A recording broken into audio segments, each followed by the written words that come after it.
Batman's journey is one of the most fascinating and complex narratives in pop culture.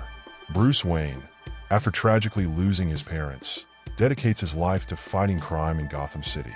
He becomes a symbol of justice, an implacable force against corruption and evil.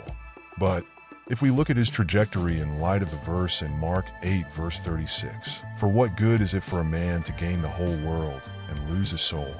we perceive a profound dilemma that resonates with the character's essence. Bruce Wayne has all the resources to win the world: wealth, intelligence, and superhuman abilities acquired through years of training. He could live a comfortable life, but he chooses to become the Dark Knight. However, his relentless pursuit of justice constantly places him on the threshold between good and evil. As he tries to eradicate crime, he becomes obsessed, transforming into something that, at certain moments, threatens to consume his very humanity. Throughout the stories, Batman faces the temptation to cross moral boundaries, especially when faced with villains like the Joker who test his patience and sanity. He refuses to kill, as he knows that would be the end point of his fight to remain on the side of justice. However, the anger and trauma that drives him reveals how his soul is constantly in danger. The great danger for Bruce Wayne is not just in the enemies he faces, but in what he allows his mission to do to him. By taking on the burden of protecting Gotham, he deprives himself of a normal life, deep relationships, and, often, his own happiness. How many times do we see Bruce Wayne isolated, unable to form true connections? How many times does he push away those who love him because he believes his mission is more important? Alfred, his faithful butler, often serves as his voice of reason, trying to show that he can be more than the mask he wears. However, Bruce insists on carrying the pain and weight of the world alone, which gradually distances him from his own essence. Batman constantly walks the line between justice and revenge. His moral code prevents him from killing, but his brutality often borders on the extreme. In some versions of the story, there are moments when he comes very close to becoming as cruel as those he fights. If Bruce gave in to his rage, killing his enemies, would he actually defeat crime in Gotham?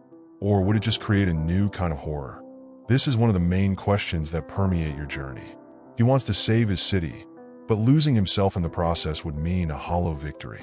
After all, if he gives up his soul, his struggle will only become a justification for his own destruction. One of Batman's biggest internal struggles is finding the balance between justice and mercy. He knows that many of Gotham's criminals are the result of a flawed system, of trauma and pain similar to his own. However, his pain often blinds him to this reality, making him see only the need for punishment.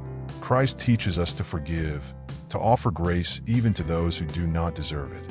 If Batman were guided by this perspective, his fight could become something more than just revenge disguised as justice. He could inspire true change, based on redemption, not just fear. Batman's story teaches us about the dangers of obsession and a lack of true hope. Unlike Bruce Wayne, who believes that only he can save Gotham, the Christian faith teaches us that salvation lies not in our own strength, but in Christ. When we try to carry the weight of the world alone, we end up destroying ourselves. The verse from Mark 8 verse 36 reminds us that no achievement is worth it if, in the end, we lose our soul.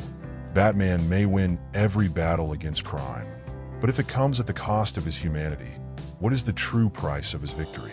Like him, we often find ourselves trying to control everything, living alone, carrying burdens that we weren't made to bear alone. The solution for Bruce Wayne would be to find redemption, accept help, and understand that he cannot save Gotham alone. Likewise, we need to understand that we are not called to fight alone, but to trust God and allow Him to guide our path. Just like Batman, we can fall into the trap of believing that we are the only ones responsible for changing the world around us. This can lead us to exhaustion, isolation, and even the loss of what really matters. However, Christ calls us to a balanced life, where justice and grace go together, where we are not moved by fear or revenge, but by love and hope. In the end, the big question is not just whether Batman can save Gotham, but whether he can save himself in the process. And this is a reflection that we must also bring to our own lives. What are we sacrificing in pursuit of our achievements? Are we, without realizing it, losing our soul along the way.